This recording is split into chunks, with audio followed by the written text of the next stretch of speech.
Spirit Fitness CE800 Elliptical Trainer Assembly Instructions. First thing you're going to want to do is cut all the straps off, and then flip the box over, get that one box out, and then pull the box off, and then begin removing all of the plastic and all of the foam, and setting all of the pieces aside to begin assembly.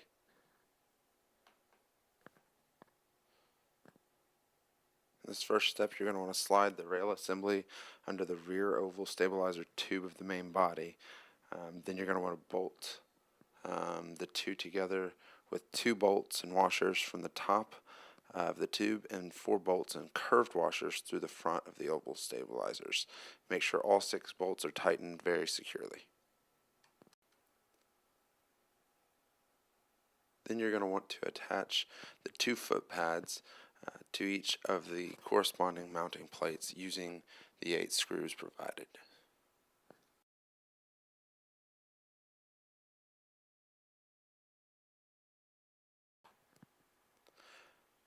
Then you're going to want to assemble the pedal arm assemblies to the crank axles of the main body. You'll just slide those on and then use the 2 bolts and washers that are provided. Just make sure that you don't try to force these on, because that could cause damage to the bearings.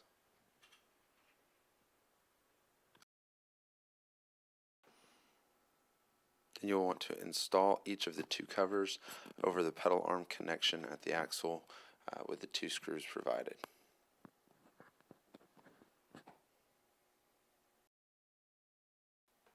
After installing those covers, you'll want to install the wheel covers. There are 4 screws provided to do this.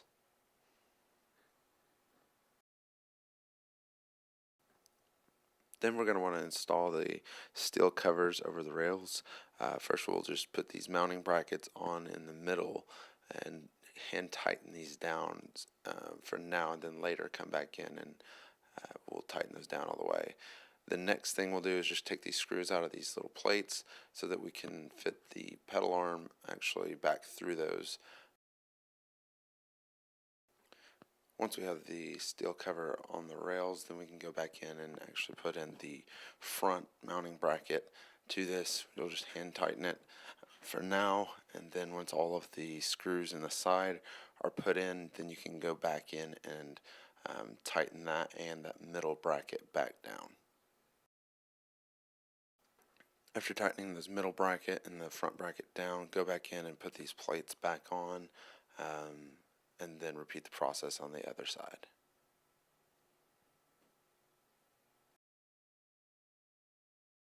And for the last part of this step, we'll just install this aluminum step rail. We'll use 2 bolts in the back with curved washers, and then 2 bolts in the front with flat washers. You'll just want to make sure all of these are extremely tight.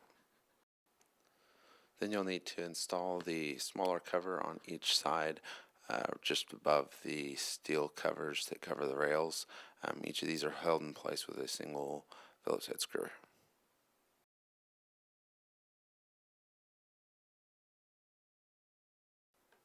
First thing you want to do in this step is to put these bolts down just slightly so that it makes it a little easier later. And you'll want to unsnake that cable and then feed it through the console mast using the twist tie that goes all the way through. Then you can come back in and tighten these bolts all the way back down. You'll want to make sure that all of these are very tight to avoid noise later. Then we'll take these sleeves off the console mast axles, and then put the console mast covers on each side and then secure with the 4 screws provided.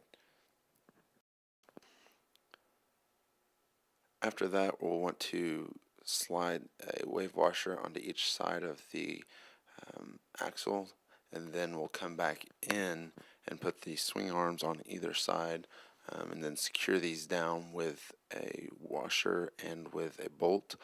Just make sure that you don't try to hammer these on or to force these on, because again, it could damage the bearings.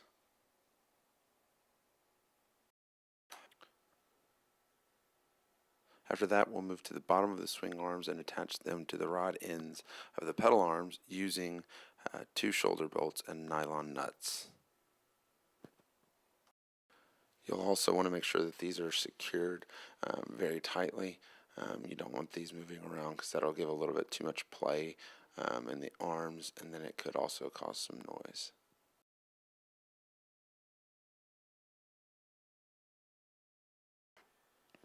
In this last step, we're going to install the console and the beauty covers. First thing you want to do is take the twist tie off the main harness and then off the hand pulse cables, and then pull the console up and attach them each to their corresponding connections on the console.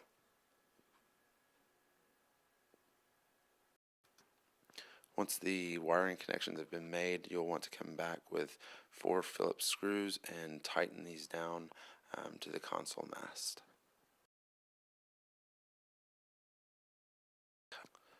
The next part of the step is going to be to install the swing arm pivot point covers using the 6 screws provided.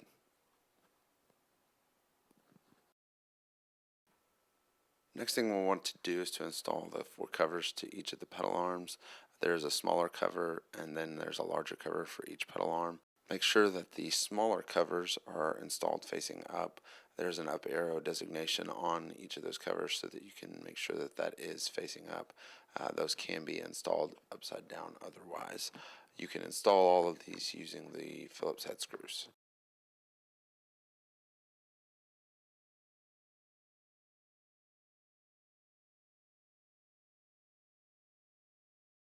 Very last thing we'll need to do is to install the front cover that goes over the front stabilizer. There are 2 Phillips head screws that will hold this in place.